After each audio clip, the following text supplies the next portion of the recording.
ಇವರು ಮೂರು ಜನ ಸೇರಿ ಡಾಕ್ಟರ್ ಮನಮೋಹನ್ ಸಿಂಗ್ ಅವರು ತಂದಂಥ ಉದಾರೀಕರಣ, ಆಮೇಲೆ ರಾಷ್ಟ್ರೀಕರಣ, ವಿದೇಶದಿಂದ ಹಣ ನಮ್ಮ ದೇಶದಲ್ಲಿ ಬಂದು ದೊಡ್ಡ ದೊಡ್ಡ ಉದ್ಯಮಿಗಳು ಹಣ ಇನ್ವೆಸ್ಟ್ ಮಾಡೋದಾದರೆ ನಾವು ಅವರಿಗೆ ವಿದ್ಯುತ್ ಶಕ್ತಿ, ನೀರು, ಜಮೀನು ಇದೆಲ್ಲ ಕೊಡ್ತೀವಿ ಅಂತೇಳಿ ಡಾಕ್ಟರ್ ಮನಮೋಹನ್ ಸಿಂಗ್ ಅವರು ಆರ್ಥಿಕ ಸಚಿವರಾಗಿ ಘೋಷಣೆ ಮಾಡಿದರು. ನರಸಿಂಹರಾವ್ ಅವರು ಪ್ರಧಾನಮಂತ್ರಿಗಳು. ಆ ಸಂದರ್ಭ ನಾನಿಲ್ಲಿ ಮುಖ್ಯಮಂತ್ರಿ ಆಗಿದ್ದೆ. ಈ ಮೂರು ಕಂಪನಿಗಳು ಬಂದು ಬೆಂಗಳೂರಿಂದ ಮೈಸೂರಿಗೆ 6 ಪಥದ ರಸ್ತೆ, 4 ಪಥ ಈ ಕಡೆ ಫುಲ್ ಕಾಂಕ್ರೀಟ್ ರೋಡ್, ಇನ್ನೊಂದು ಆಸ್ಫಾಲ್ಟ್ ರೋಡ್, ಸಬ್ಸಿಕ್ವೆಂಟ್ಲಿ ಅದನ್ನು ಕೂಡ ಕಾಂಕ್ರೀಟ್ ಮಾಡೋದು. ಈ ಕಂಡೀಷನ್ ಮೇಲೆ 6 ಪಥದ ರಸ್ತೆ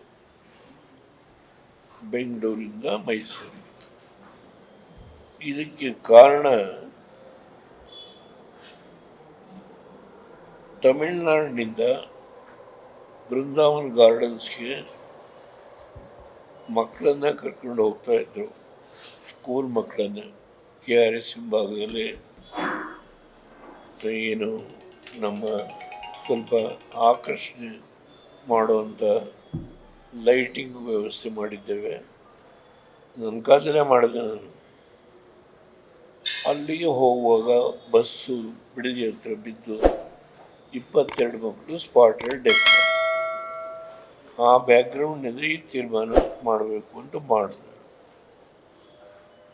ಅದರಲ್ಲಿ ಅವರೇ ಹಣ ಇನ್ವೆಸ್ಟ್ ಮಾಡೋದು, 5 ಟೌನ್ಶಿಪ್ ಮಾಡೋದು, ಈ ರಸ್ತೆ ಮಾಡೋದು ಎಲ್ಲ ತೀರ್ಮಾನ ಆಯಿತು. ನಾನು MOU ಸೈನ್ ಮಾಡಿದ ಮೇಲೆ ಪ್ರಧಾನಮಂತ್ರಿಯಾಗಿ ಡೆಲ್ಲಿಗೆ ಇತ್ತು. ಅದಾದಮೇಲೆ ಏನೇನು ಮಾಡಿದ್ದಾರೆ ಅನ್ನೋದ್ರ ಬಗ್ಗೆ ವಿಧಾನಸಭೆಯಲ್ಲಿ ಎಲ್ಲ ಪಕ್ಷದವರು ಸೇರಿ ನಿರ್ಣಯ ಮಾಡಿ ಸುದೀರ್ಘ ಚರ್ಚೆ, ಕಾಗೋಡು ತಿಮ್ಮಪ್ಪನವರು ಅಧ್ಯಕ್ಷರು, ಸಿದ್ದರಾಮಯ್ಯ ಮುಖ್ಯಮಂತ್ರಿ, ರಮೇಶ್ ಕುಮಾರ್ ಮಂತ್ರಿ ಇದ್ದರೂ ಇಲ್ಲೋ ಗೊತ್ತಿಲ್ಲ ನನಗೆ, ಭಾಳ ಹಾರ್ಡ್ ಹಿಟ್ಟಿಂಗ್ ಸ್ಪೀಚ್ ಮಾಡಿದರು. ಅನೇಕ ಜನ BJPಯವರು ಮಾತಾಡಿದರು. ಇದೆಲ್ಲ ಮಾಡಿ ಸರ್ವಾನುಮತದಿಂದ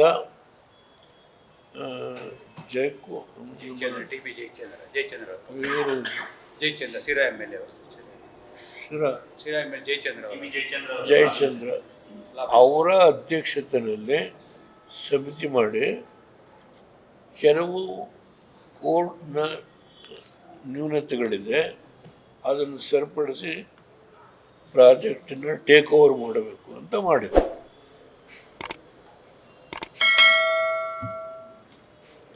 ಇದು ಬ್ಯಾಕ್ಗ್ರೌಂಡ್. ಇನ್ನೊಂದು ವಿಷಯ ಹೇಳ್ತೀನಿ. ಈಗ ನನ್ನ ಮೇಲೆ ಕೇಸ್ ಹಾಕಿ ನಾನು ಇದ್ರ ವಿರುದ್ಧ ಮಾತಾಡಬಾರ್ದು ಅಂತೇಳಿ ₹200 ಪೆನಾಲ್ಟಿನೂ ಹಾಕ್ಬಿಟ್ರು ನನ್ನ ಮೇಲೆ. ಯಾವುದೋ ಅಲ್ಲೂ ಇಂಥ ಕೋರ್ಟವು ಮ್ಯಾಜಿಸ್ಟ್ರೇಟ್ ಕೋರ್ಟು 2.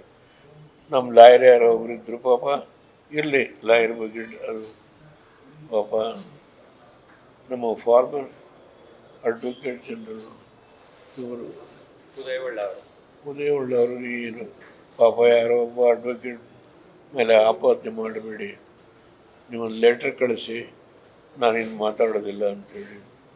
ನನ್ನ ಕಾಯಿಲೆ ಇದ್ದು ಮಲಗಿದ್ದೆ ಮನೆಯಲ್ಲಿ, ನಾನು ಲೆಟ್ರ್ ಕಳಿಸಿದೆ. ಅದು ತೀರ್ಮಾನ ಅಷ್ಟಕ್ಕೆ ನಿಂತೋಯ್ತು. ಅದಾದಮೇಲೆ ಇದು ಸುಪ್ರೀಂ ಕೋರ್ಟ್ಗೆ ಹೋದ. ಸುಪ್ರೀಂ ಕೋರ್ಟಲ್ಲಿ ಒಂದು ತೀರ್ಮಾನ ಮಾಡಿದ್ರು. ಅಂದರೆ